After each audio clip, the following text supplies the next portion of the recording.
Les titres de cette édition, reprise des auditions dans l'affaire Petro-Tim, ont répondu ce lundi à la convocation du doyen des juges d'instruction, l'ancien directeur général de Petrosen et d'autres personnes citées à titre de témoins et représentants de l'entreprise pétrolière Tullow Oil. Mort tragique d'Amadouba au stade municipal de Mbao, 2 prévenus à la barre demain.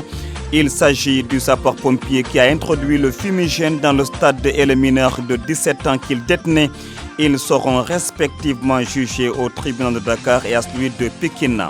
Journée nationale de l'éducation des filles, la conseillère technique en genre au ministère de l'Éducation nationale déplore que des filles s'absentent pendant 5 jours quand elles sont en période de menstruation. Faute de toilettes qui prennent en compte leur situation, vous entendrez Marie-Sibi Faye dans ce 18h. Éliminatoire CAN 2021, Sénégal-Congo, les Lions s'entraînent ce soir au stade, à l'instant même, au stade de Lat Dior de Thiès sans Sadio Mané, Mbaye Niang et 5 autres joueurs. Séance d'entraînement ouverte au public. Abdou Diouf Junior sera là pour la page des sports. Il y aura en classe. Et puis en fin d'édition de débrief, nous serons en ligne avec Ababakar Mbouch, coordonnateur du collectif Andesam Djikoyi.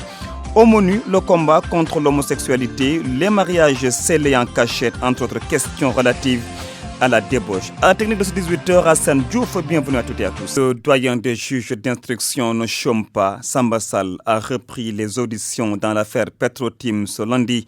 L'ancien directeur général de Petrosen, Ibrahim Mbodj, et d'autres personnes citées à titre de témoins comme Djibril Kanouté Awandongo, représentants de Tullow Oil, sont tous venus répondre à la convocation. Aucune déclaration à leur sortie. Mamadou Amarndion. 10h25, la représentante pays de la société Tullow Oil, Awandongo, toute blanc vêtue, sort du bureau du doyen des juges sans faire de déclaration. Ensuite, c'est au tour d'Ibrahim Mbouch, en costume bleu de nuit, de faire face au juge d'instruction. Après plus de 2h30 d'audition, l'ancien directeur général de Petrosen sort et observe le mutisme sur le dossier Petro-Tim. Enfin, la troisième personne convoquée ouvre la porte du bureau du doyen des juges Samba Sall. Il s'agit de Djibril Kanouté, représentant les intérêts de Tullow Oil. À 13h, il tape à la porte du magistrat pour n'en sortir qu'aux environs de 16h. L'ingénieur civil des mines brandit une pile de documents. Votre commercial, développement, exploitation, abandon. Ouais, tout ça, c'est des phases. Ça peut prendre 25 ans. Ça prend 10 ans avant que tu nous trouves. Alors, s'il y a des transactions, par exemple, dans cette phase-là, il n'y a pas de ressources. C'est le droit d'obligation. Il n'y a pas d'argent. Les gens, c'est le pétrole. Parmi les documents, l'organisation et le vocabulaire des opérations pétrolières en guise d'information. Mamadou Amarndion, les suites de l'enquête sur la mort tragique d'Amadouba au stade municipal de Mbao. Les 2 prévenus à la barre demain. Le sapeur-pompier qui a introduit le fumigène dans le stade sera jugé au tribunal de Dakar et le mineur de 17 ans qu'il détenait sera lui au tribunal de Pékin, n'est-ce pas Ndongoka? Dans cet incident qui a coûté la vie au jeune Amadouba au stade municipal de Mbao, l'enquête de la gendarmerie de la zone franche industrielle a vite livré ses secrets. Les investigations des Pandores ont conduit à l'arrestation de 2 supporters de l'ASC Diapo 2 de la zone 15 de Mbao. Les 2 mis en cause placés sous mandat de dépôt il y a une semaine seront jugés tour à tour ce mardi 12 et mercredi 13 novembre. Le sapeur-pompier qui a introduit les fumigènes dans le stade passera d'abord devant les juges du tribunal de grande instance de Dakar le mardi. Le jour d'après, l'autre prévenu qui détenait le fumigène ayant atteint la victime sera jugé au tribunal d'instance de Pékin. Ce dernier est un mineur de 17 ans, pêcheur de son état. L'ODCAV de Pékin qui avait suspendu les activités de navettant dans le département a levé la suspension depuis vendredi dernier. C'était le samedi 2 novembre 2019 que le drame s'est produit au stade municipal de Mbao après un match de demi-finale zonale opposant ASC Diapo 2 à l'ASC Cité Ndeye Marie. Les supporters de l'ASC Diapo 2 dans une liesse totale célébraient la qualification de leur équipe en finale. C'est à ce moment que Amadouba, âgé de 37 ans, est mortellement atteint par un fumigène. Nongaka Pikine, RFM. Il est 18h passé 5 minutes. RFM, la radio de toute l'actualité. RFM Soir. RFM Soir. Seydou Nourouba. À la technique Hassan Diouf, les violences exercées sur les filles sont toujours d'actualité dans l'école sénégalaise. Une révélation de la conseillère technique en genre au ministère de l'Éducation nationale. Marie-Siby Faye déplore le fait que des filles s'absentent pendant 5 jours quand elles sont en période de menstruation faute de toilettes qui prennent en compte leur situation. Marie-Siby Faye s'exprimait à l'occasion de la Journée nationale de l'éducation des filles. Et le micro d'Abdou Diouf Diagne. Compte tenu de notre socialisation, compte tenu du fait que nous avons été moulés d'une certaine façon, il y a encore des scrupules à parler des violences en milieu scolaire. Il nous faut casser ce tabou. Il nous faut protéger nos enfants, mais particulièrement les filles, parce qu'elles sont plus vulnérables. Et qui parlent d'apaisement du climat social, parlent aussi de paix à tous les niveaux. Parce que l'apaisement, ce n'est pas seulement le mouvement d'humeur des enseignants, c'est aussi au niveau des élèves et nous avons tendance à oublier cette composante. Si nous voulons que dans nos écoles, nos actions soient couronnées de succès, nous avons besoin de mobiliser, au-delà des enseignants, les parents d'élèves, les organisations de la société civile, les partenaires techniques et financiers. Nous voulons que notre environnement scolaire soit sûr, parce que si l'environnement n'est pas sûr, nos filles ne vont pas rester. Si elles sont violentées, elles ne restent pas. Si elles n'ont pas d'endroit où gérer leur menstru, elles ne restent pas. Si dans l'enceinte de l'établissement, on ne comprend pas qu'une fille qui a ses menstrues et une fille qui est victime de violence aussi, si elle n'est pas accompagnée, nous aurons une perte de 5 jours par mois pour beaucoup d'élèves et cela aussi ne nous permet pas d'atteindre nos objectifs de qualité. Des messages allusifs illustrés dans des contenus ludiques. Nos enfants, les consomment à longueur de journée. Ceci pour une éventuelle acceptation pour l'enfant du message à véhiculer dans beaucoup de dessins animés ou d'autres canaux. La tendance, c'est que l'enfant accepte l'homosexualité ou le vivre ensemble. Au pire des cas, d'un point de vue psychologique, l'enfant est la meilleure cible.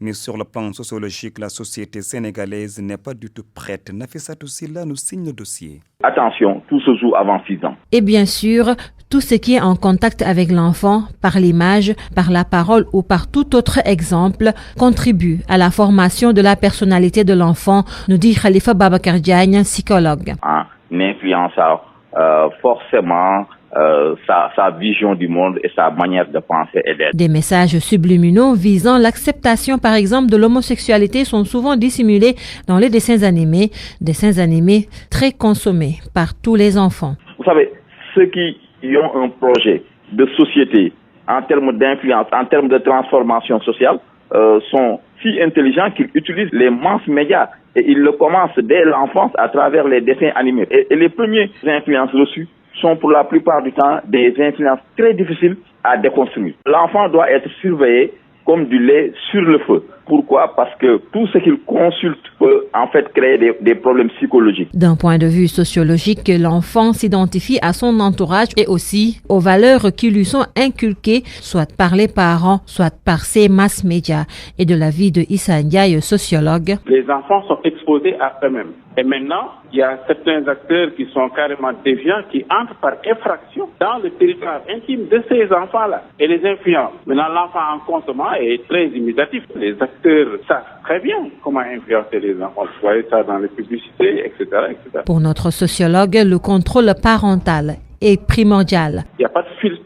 Dans les temps, il y avait des censures qui existaient dans nos États. On censurait certains films parce qu'on regardait au préalable, on regardait avant de faire passer. C'est cette prévention-là qui est négligée dans nos sociétés. Les parents, justement, n'ont pas la compétence parentale pour contrôler. Les compétences n'existent plus. Les parents ne sont plus présents seulement au moment qu'il faut. Parce que les enfants sont laissés seuls à eux-mêmes. En les laissant seuls à eux-mêmes avec une grande vulnérabilité, vous savez que là, c'est vraiment la porte ouverte à toutes les déviances possibles. Donc, le contrôle parental n'existe pratiquement pas dans nos sociétés. Cependant, psychologues comme sociologues sont fondamentalement unanimes sur le fait que la société sénégalaise n'est nullement prête à accepter une quelconque influence importée qui va à l'encontre des valeurs qui sont propres aux Sénégalais. RFM, l'info, c'est ici. L'info, c'est ici. Le taksouf ou une union scellée en secret, une pratique que beaucoup de Sénégalais rencontrés, en tout cas ici à Dakar, dénoncent. Pour certains Sénégalais, cet acte est irresponsable. D'autres pensent que seules les femmes qui acceptent ces mariages sont responsables et doivent accepter en retour de subir les conséquences. C'est un reportage d'Oumou Kalsoumli. Le mariage en cachette ou takku suuf en wolof, voilà un phénomène de société qui prend de l'ampleur. Une pratique qui n'a pas échappé à la vigilance du khalife général des Tidjanes.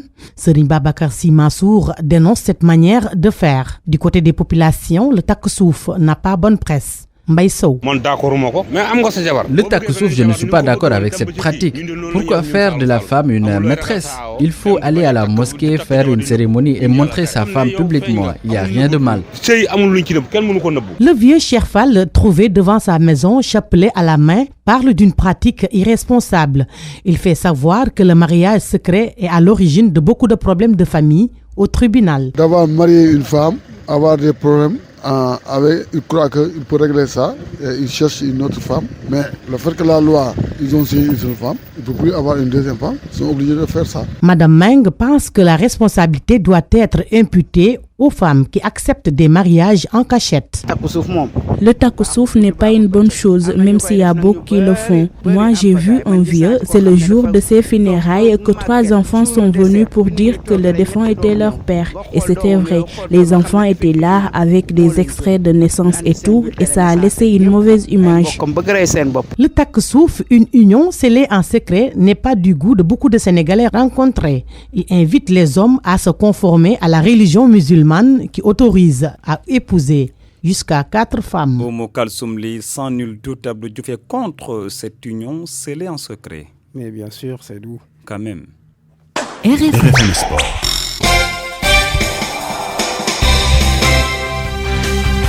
Abdou Diouf Junior, bonsoir. Vous nous présentez la page des sports. Football pour démarrer Sénégal-Congo. Le premier galop d'entraînement des Lions, c'est à l'instant. À l'instant, oui. La séance a démarré à 18h. Sans Sadio Mané, Mbaye Niang et 5 autres Lions qui ont joué hier avec leur club en Europe. Les absents n'auront droit qu'à une séance. Aliou Cissé regrette le temps de préparation très court. Il faudra tout de même gagner ce match pour bien démarrer. Aliou Cissé que je vous propose d'écouter.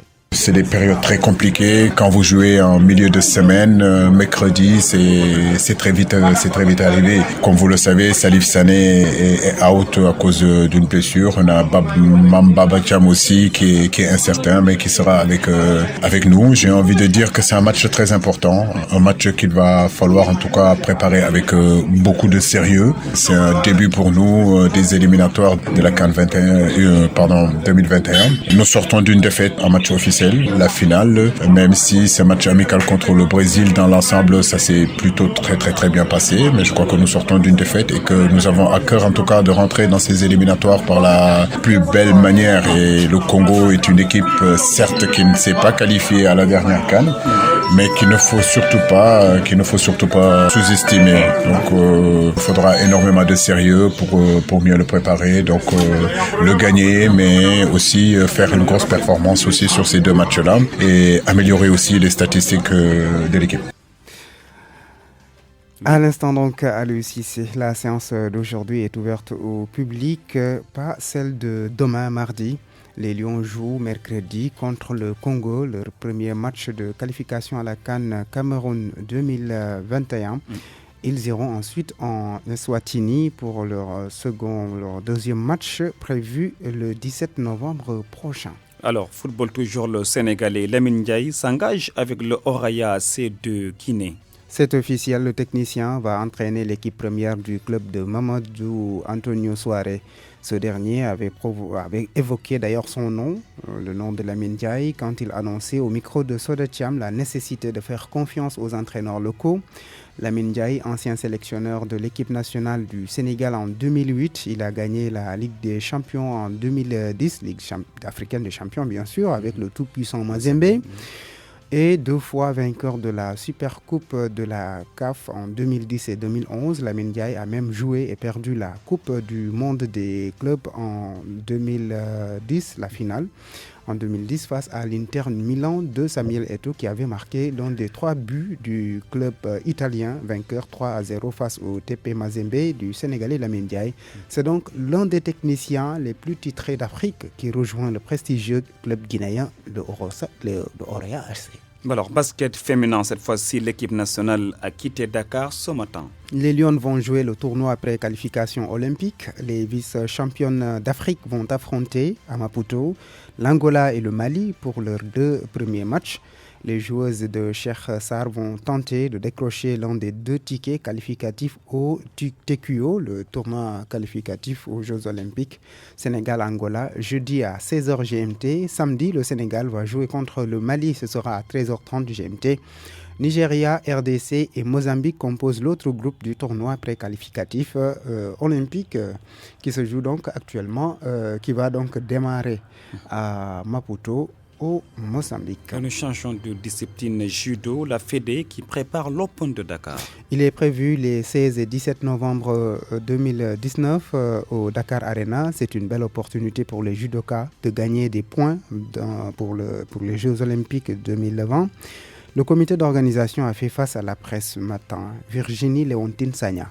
Une compétition internationale organisée par l'Union africaine de judo et qui regroupe tous les pays qui font partie de la Fédération internationale de judo. Nafissatou Gueye, vice-présidente de la Fédération sénégalaise de judo et disciplines associées. Nous attendons actuellement 37 pays, 168 combattants. Ça veut dire que les délégations nous attendons 250 personnes à peu près, parce que sachant que les combattants seront accompagnés de délégués fédéraux, de médecins, d'entraîneurs et de coachs. Un tournoi qui se prépare afin d'éviter le problème du transport qui posait problème lors des championnats d'Afrique cadet junior. Idrissa Diop, président Ligue de Dakar et président de l'organisation. De bien travailler pour éviter ce qui s'était passé antérieurement du point de vue transport. Donc nous avons travaillé avec des professionnels du transport pour relever le défi du transport. Selon le président de l'organisation, tous les moyens sont mis en disposition pour une bonne compétition. On est bien avancé sur le budget, donc à ce jour on n'a pas de problème pour pouvoir répondre aux attentes. Les budgets lors de ces compétitions internationales, les 50 à 60% sont représentés par l'hébergement, et qui parle d'hébergement parle d'accréditation. Tous les athlètes qui viennent avec des accréditations, et ça en général ça nous permet de régler quand même une partie du budget, sans compter aussi les sponsors. Un tournoi qualificatif qui se tiendra au Dakar Arena ce samedi 16 et dimanche 17 novembre. Toutefois, cette compétition permettra aux judokas de comptabiliser des points qualificatifs aux Jeux Olympiques de 2020. Oui, Virginie Léontine Sagna, le Sénégalais Mbagnick Ndiaye sera très attendu à l'Open de Dakar. Il est champion d'Afrique en plus de 100 kilos. Médaille de bronze ce week-end à l'Open de Yaoundé au Cameroun. Georgette Sagna en est rentré avec de l'or. Abdourahmane Diao et Moussa Diop ont été médaillés d'argent. Alors, autour du Sénégal, on est à la 2e étape et c'est en Slovaquie en tête. Kouli Yann Andri a remporté l'étape longue de 181 km. Il a réussi un rush solitaire de 40 km. Il est suivi des Rwandais Kiyu Kenze, Patrick et Mounianeza Didier. Abdoulaye Diop va préciser si j'ai bien prononcé ces noms. Ce dernier donc qui termine, qui remporte du coup le maillot jaune. Nous y reviendrons dans nos prochaines éditions. Merci à vous Abdou Diouf Junior. En classe, El Haj Ndjokoudjen vous propose aujourd'hui un spécial Tivaouane après le Maulid qui vient d'être célébré dans la cité religieuse. L'éducation se porte bien à Tivaouane. Des performances sont notées au plan scolaire, mais les difficultés ne manquent pas. Il y a entre autres le déficit d'infrastructures et de personnel, nous dit Amadou Sabarba. 445 écoles élémentaires, 32 collèges d'enseignement moyen, plus de 500 daras et près de 2000 enseignants. Tivaouane, un département où l'éducation occupe une place de choix.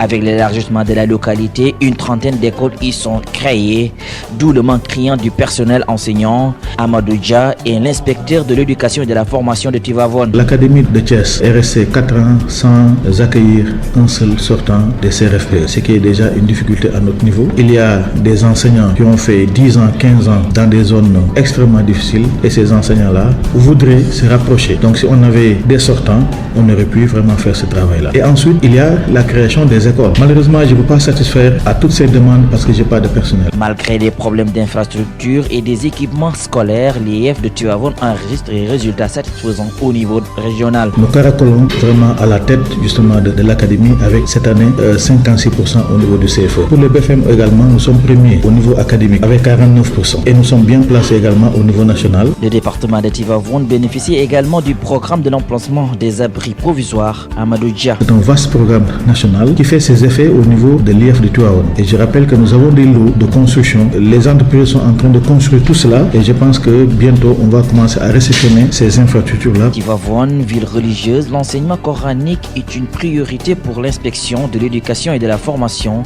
avec l'introduction du français et des mathématiques. Dans une cité religieuse comme Tivaouane, vous ne pouvez pas parler d'éducation et de formation en mettant en parenthèse les daras. C'est pourquoi pour nous, les daras constituent une priorité parmi les priorités. C'est pourquoi nous les organisons. Parce qu'il y a ce qu'on appelle les daras qui fonctionnent sous le mode du paquet. C'est-à-dire les daras qui acceptent vraiment d'introduire le français et les mathématiques au niveau des enseignements. Parce qu'aujourd'hui, il est établi qu'un élève qui a choisi d'aller dans un dara, qui apprend le Coran, c'est un citoyen du monde. Et demain, il est appelé à sortir du dara pour aller à Dakar, pour aller en France, pour aller ailleurs. Donc celui-là, il faut déjà le préparer à avoir les matériaux pédagogiques liés à l'apprentissage du français et des mathématiques pour lui permettre véritablement d'être armé demain afin vraiment d'être un véritable citoyen du monde. Là aussi, nous encourageons vraiment les daras à le faire. Nous les appuyons techniquement avec notamment les inspecteurs en langue arabe qui sont là. 4 écoles de formation professionnelle sont à Tivaouane, une façon de répondre aux demandes du marché de l'emploi. Les autorités municipales de Tivaouane reconnaissent les difficultés, mais des efforts sont faits pour régler ces problèmes. Écoutons Mas Diagne, premier adjoint au maire de Tivaouane. La municipalité a construit des salles de classe et aussi a érigé des murs de clôture. Aujourd'hui, vous savez qu'avec l'extension du périmètre communal, le nombre d'écoles est passé de 16 à 37. Mais à l'heure où je vous parle vraiment, nous avons un projet très important avec le PACASEN qu'aujourd'hui qui va nous permettre en tout cas de clôturer 4 écoles élémentaires dans un premier temps, dans la première phase, et dans la deuxième phase aussi 4 autres écoles élémentaires. Et puis dans la rubrique portrait, nous faisons la connaissance d'un élève de Dakar rencontré à Tivaouane. Ousseynou Doumbouya, en classe de 5e, rêve de devenir ingénieur. Son portrait signé Abdourahmane Diallo. Je m'appelle Ousseynou Doumbouya. Élève en classe de 5e dans un collège à Dakar. Collège Notre-Dame du Liban. Mais il est à Tivaouane pour assister au Maoulid. Je viens assister au Gamou de Tivaouane. Tu es venu avec qui? Avec ma mère et mes grands frères. Âgé de 15 ans, Ousseynou est un passionné des mathématiques. Mathématiques, anglais, français, espagnol. Cet habitant du quartier Yarar de Cheikhou Kouyaté veut suivre les traces de l'international sénégalais. J'ai fait du football milieu offensif. Mais son seul rêve est de devenir un ingénieur. Je veux devenir un ingénieur. J'ai entendu mes grands frères qui disent je vais être un ingénieur et je vais choisir. Je vais être un ingénieur. Je vais aider mes parents. Ousseynou Doumbia, un mandingue de teint noir, aime le sebon, un plat casamancé. Merci à Abdourahmane Diallo et à Amadou Sabarba. Ainsi se referme En Classe. Rendez-vous la semaine prochaine. En Classe vous a été offerte par la COSIDEP. COSIDEP, une coalition pour une éducation de qualité pour tous. Merci à vous, El Haj Ndiogu Djen. C'est l'heure du débrief et nous sommes en ligne avec Ababakar Mbop. Bonsoir. Bonsoir. Coordinateur du collectif And Sam Djikoyi. Alors, vous avez sans doute entendu l'appel du Khalife général de Tidjane relatif à la lutte contre l'homosexualité. L'ONG Jamra qui rejoint cet appel et un appel aux autres chefs religieux. Aujourd'hui, est-ce que votre collectif, n'est-ce pas, a eu écho de tout cela ou est-ce que ce sont des messages qu'il faut encourager quand même? Merci d'abord de votre invitation. J'en prie. And Sam Djikoyi est un collectif fait pour la préservation des valeurs, créé le 23 janvier 2016, qui regroupe une quarantaine d'associations, de mouvements citoyens, d'autres collectifs et des personnalités diverses. Voilà, nous saluons la sortie du khalife général de Tidjane, Babacar Sy Mansour, sur des questions sociétales telles que l'homosexualité la franc-maçonnerie, les mariages en secret ou en cachette, la perte des valeurs. Et monsieur, si aujourd'hui la perte des valeurs est constatée par tous, jusqu'à être dénoncée par une autorité de la temple de Serigne Babacar Sy, il y a lieu de s'interroger, de s'arrêter un moment pour examiner ce fait en pleine lumière, afin que la chose soit prise à bras le corps et que solution y soit apportée. Les valeurs ne sauraient se dégrader comme des murs. Je pense qu'on sera d'accord sur ça. Lorsqu'on constate un tel fait, c'est parce que les institutions chargées de les promouvoir et de les sauvegarder ne s'acquittent plus de cette charge. Vous pensez que ces institutions ont failli à leur mission? Mais absolument. D'abord, en premier lieu, le calife a ouvertement interpellé à juste raison l'État du Sénégal. Malheureusement, je ne pense pas que l'État fera quelque chose en ce sens. Pourquoi? Dans la mesure où son chef, le président de la République en personne, affirmé à travers une télévision française le 25 octobre 2015, je le cite, il y a des homosexuels chez nous. Ce qu'a relevé aussi le calife. Il poursuit, ils ont le droit de manifester et de faire campagne, ainsi que les associations de défense des droits de l'homme favorables à leur cause. Donc pour vous, c'est une preuve suffisante que l'État n'est pas encore prêt à lutter contre ce phénomène? Au contraire, l'État ne lutte pas contre ce phénomène. Mais l'État est en train de poser des jalons qui encouragent et qui fortifient même les droits de ces homosexuels. C'est ce que je suis en train de vous expliquer. Il poursuit, il n'encourt aucun risque vis-à-vis du gouvernement. C'est ce qu'a dit en fait le président de la République. De la République. Même si, par ailleurs, il a soutenu qu'on ne doit pas nous imposer cette conception universaliste de la dépénalisation de l'homosexualité telle que voulue par l'Occident. Ensuite, le ministère de l'Intérieur, interlocuteur du jour du Khalif, mais a autorisé une dizaine d'associations homosexuelles à œuvrer et à exister au Sénégal. Elles sont très actives, comme un de leurs l'a laissé entendre dans la presse. Je le cite, il est important de mettre un visage sur l'homosexualité sénégalaise, celle-là même que ma société refuse de voir, avant d'ajouter la place. Mais est-ce que vous pensez que reçoit pas. Mais est-ce que vous pensez que cet appel du Khalife général peut porter ses fruits? Mais absolument. Déjà, vous posez en fait ce débat sur la place publique parce que ça nous concerne. Comme disait l'autre, nous ne devons pas craindre de parler des questions qui nous touchent. Il faudrait que ce débat soit posé entre citoyens afin qu'on puisse savoir concrètement ce qu'il en est, les soubassements et qu'est-ce qui est derrière, pour tout simplement comprendre. Vous savez, la Constitution du Sénégal, d'abord se réfère déjà dans son préambule, son ancrage, l'ancrage en fait du peuple sénégalais à nos valeurs et à nos us et à nos coutumes. Ça, c'est très important. Aujourd'hui, par exemple, la France peut se targuer d'être un pays de liberté. Mais si une fois j'y allais pour prendre deux femmes, bon, je serai un hors-la-loi. Très bien. Et pourtant, c'est un pays de liberté. Très bien. Donc, c'est pourquoi cette homosexualité-là ne fait pas partie de nos us et de nos valeurs. Il faudrait que ces gens-là le comprennent. Très bien.